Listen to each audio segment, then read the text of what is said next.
हवज पढ़ने जाएंगे।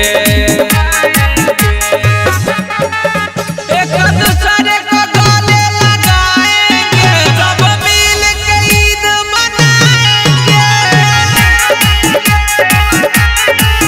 एक दूसरे को गले लगाएंगे, सब मिल के ईद मनाएंगे। Shri Shiv recording studio Kishanpur.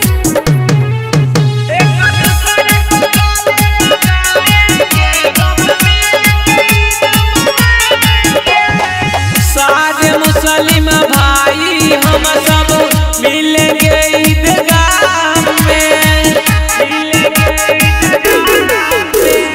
सारे मुस्लिम भाई हम सब मिलेंगे ईदगाह में।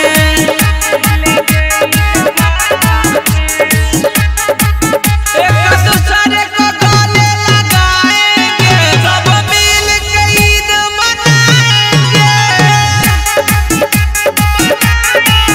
एक दूसरे को गले लगाएंगे, सब मिल के ईद मनाएंगे। Shri Shiv recording studio Kishanpur.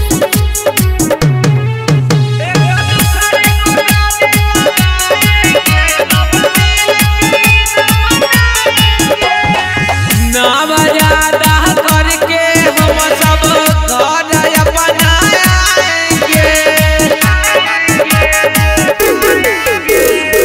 तैयो विवाह